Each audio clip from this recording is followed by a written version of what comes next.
Born in the USA. I was born in the USA.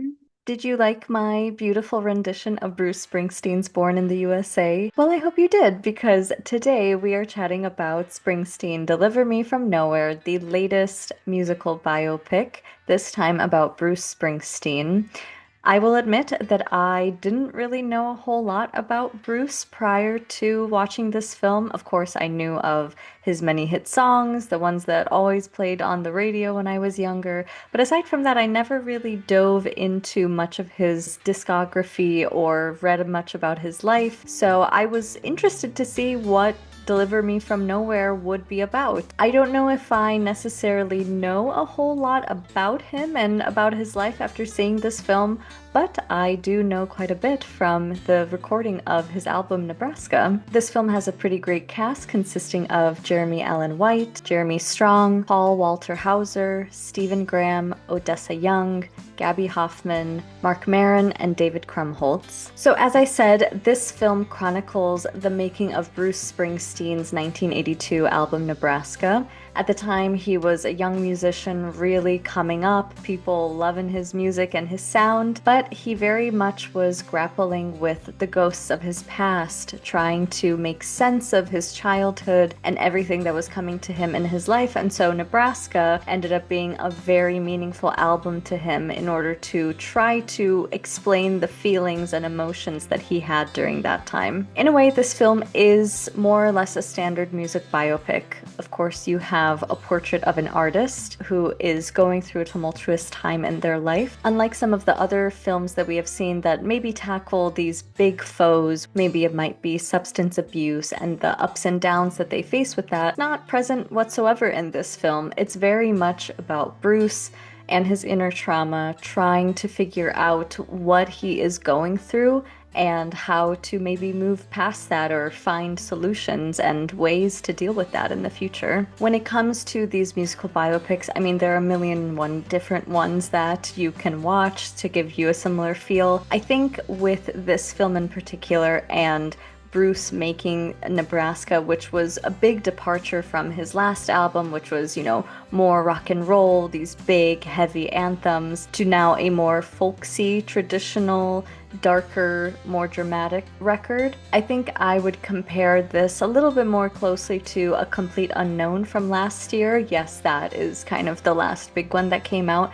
but that also very much chronicled several years in Bob Dylan's life where he kind of made big shifts and went from folk artist to more rock artist, and kind of how people and society were not ready for that. In Deliver Me From Nowhere, it's mainly Bruce's management team that are just like, what is he doing? Why is he trying to sabotage himself, us, from this big momentum that he is currently on?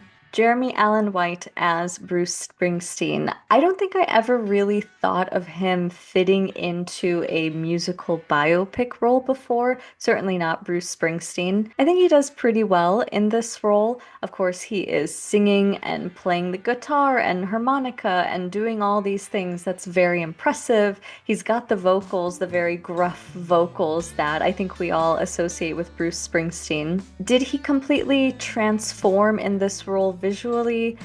Not really. I mean, I think more often than not, I was just kind of thinking that this was Carmy from The Bear, a very quiet, contemplative person who is very good at what they do, is very closed off from other people, doesn't really know how to deal with the inner demons in their life. So it was a little hard for me to kind of not think of that character when watching this film. I do have to say, though, that the dark hair and dark color contacts work very well on Jeremy. I was kind of into this whole look. But I think he has a very nice presence in this role. I think, again, because of his role in The Bear, it works to have him in this film just because he knows how to nail those quiet moments when Bruce is reflecting on the past, when he's writing, when he is trying to make sense of where he was to where he is now. I think all of that really works. Something else that really reminds me of Carmy, the bear world, is his relationship that he has with Faye, this young mother with a young daughter who he very much starts to commingle with, and they're having a really nice time together.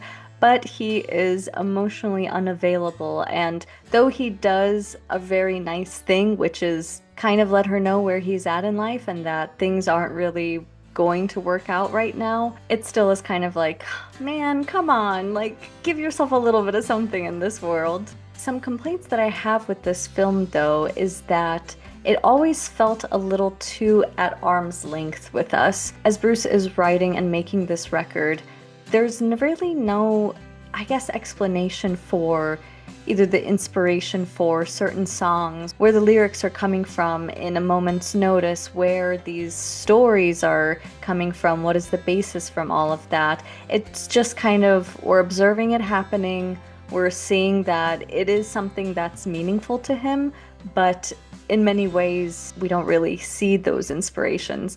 And again, this could very much be me not really being a Springsteen fan, not making my own dive into that world, not really knowing any of those songs and listening to the lyrics themselves. But I kind of would have liked that, especially because Paul Walter Hauser's character, he is the one who's spending the most time with Bruce as he's making this recording. It kind of would have been nice, maybe at least just like one type of conversation where we kind of get a little bit more information about the lyrics of XYZ songs. With Faye, they have a very nice relationship. It seems very loving and sweet and gentle and honestly so healthy compared to Bob Dylan's relationships, for example, in A Complete Unknown. But again, it's always just kind of keeping us at arm's length. He doesn't really even talk to Faye about some of the issues that he's going through. It's always very little surface level. He doesn't want to get too deep in with her. It doesn't let you in. You want these stories to really let you dive into what is going on. Throughout the film, we see these black and white sequences that very obviously are meant to depict moments from Bruce's past. That includes Stephen Graham and Gabby Hoffman playing his parents.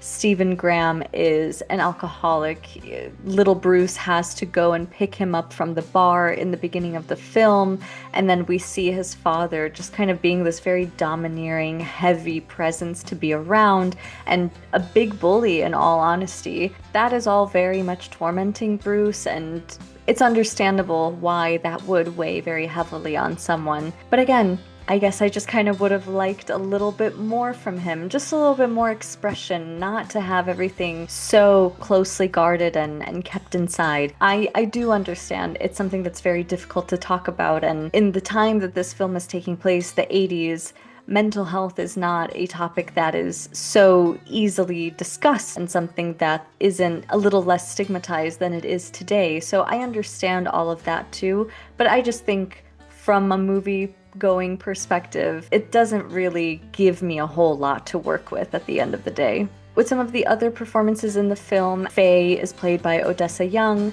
I think she's very lovely in this film. I would just kind of like to see a bit less of a stereotypical male love interest in the film. There's not a whole lot that we get to see or learn from her. It's always just her hanging out with Bruce and whatever is going on in his life mirroring their relationship. So I would have liked to have seen a little bit more with that. Jeremy Strong plays John Landau, Bruce's manager and recording producer, and he's a pretty great guy to have in his corner. He doesn't really understand a whole lot of where this record is coming from, why he wants to make this departure. They, again, also don't have conversations with each other about what's going on in Bruce's life. John, more often than not, talks to his wife about the way that he doesn't really understand what Bruce is going through. He can see that it's very heavy and something from his past that's traumatizing him. But again, no conversations, no super engaging thing for us to kind of dive into and really chew on. I will say the times that I found myself quite interested and quite invested into the story were when Bruce and his recording team were in the studio trying to take this little tiny cassette tape that has a very distorted sounding version of this album. It's exactly the sound that Bruce wants to recreate for this record, but they cannot get it right with the technology that they have. And so he's very much getting wound up. He is kind of yelling at people. He's very upset with this. And I was like, oh, finally, we're getting some more emotion from him. Like, this is something that tells me how meaningful this is to him. And again, while we don't necessarily dive into that, I was just more excited to see a little bit more expression from him. And then what was very cool was Mark Maron's character has to go find this like vinyl specialist in order to manipulate the grooves in a vinyl recording in order to get that sound from this cassette tape. And I just thought that that was very cool to see. I mean, it's one of those things where it's like, oh, they don't make music like this anymore. In the end, I gave Springsteen Deliver Me From Nowhere 3 out of 5 stars. I'm very curious to hear from you Springsteen fans what you think about this film. My opinion on this, more or less, but you who are big fans of him, who love this record, who know his backstory, I want to know what you think about the making and the depiction of this era in his life. So please let me know. Thanks everybody for watching, and I'll see you here next time.